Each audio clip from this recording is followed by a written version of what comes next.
first open water swim ever, and my first wetsuit experience ever, were Silverman 2005.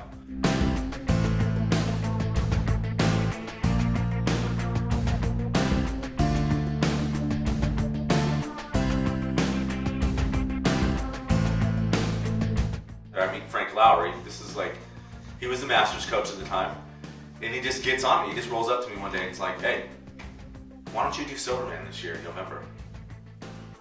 I'm like, "Okay, what's Silverman?" I just looked at it like, what's 2.4 miles? I'm like, how hard can that be? Reality hit me.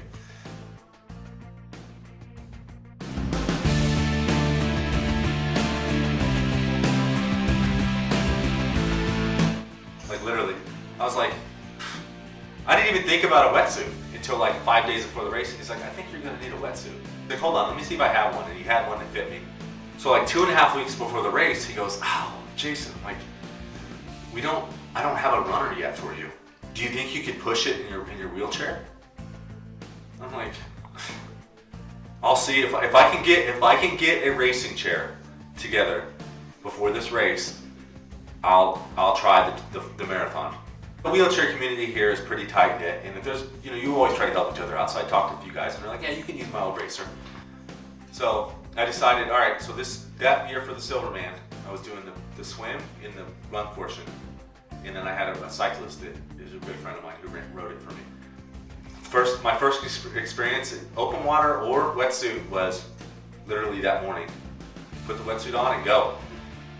And it was okay. It wasn't a bad swim. It was like in the mid 120s, I think. I mean, I did a lot of this because no practice sighting whatsoever. I had no idea about sighting. I've always lived like that though. I believe that's just the way sometimes it's the best way to do it. Don't even think about it. A lot of times I volunteered for stuff, or I've just said yes to things I had no idea what I was saying yes to. Like events or going or just doing stuff, and maybe it was just. I figured, what's the worst thing that could happen? I mean, I'm gonna survive. I was fit, so I knew I could swim that distance. I'll learn on the fly. I mean, I don't know if I've always been like that, but when it comes to triathlon, I've definitely approached it with that attitude. I felt great. Then I was like, all right, Ryan took the timing chip and took off, and I went home, took a nap.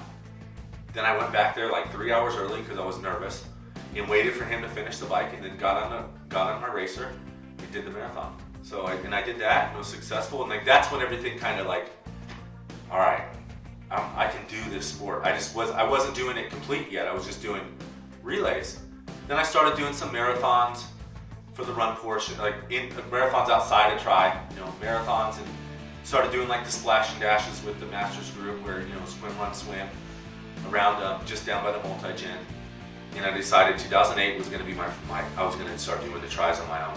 So my first try was the Rage Sprint in 2008. Had a great experience. And then from there I did Pumpkin Man, and then I did the Silverman in 2008. I did Silverman in 9 and 10, and then the 70.3s and 11. I've done like 8 marathons, a couple halves in there. I did the Donner Lake Open Water Swim for 6 years, which is a 2.7 mile swim, like dead across the lake. It's a little below Tahoe, so it's a cold lake. I traveled a little bit and did some wheelchair track and field, focusing mostly on like the 800 to 1500, and then field events, shot put, javelin, discus. I enjoyed tri more. So after, I've just stuck with just endurance sports, swimming, biking, running, but sometimes individually. Nothing like racing a hard race with 300 of your good friends, people that you know, and support each other, and you get to see each other throughout the whole race. I think that's the greatest feeling ever. I always had Kona in the back of my head, like for my whole career back to 2008. There's only 3 places in the world you can qualify for Kona in a hand cycle. Buffalo Springs, Texas, West Texas. I think Ironman Cairns in Australia, and I think the Luxembourg 70.3 in Europe.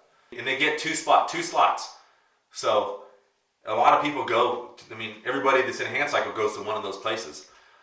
And last year about this time, I mentioned something to Jackie Arcana, and we sat down and she started coaching me, and she's like, let's do it. Let's go after it.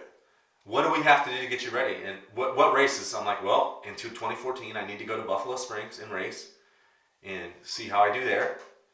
And if I take first or second there, I'll get a Kona spot. And she said, let's go. So she just started writing up, developing basically a workout plan with Kona in mind.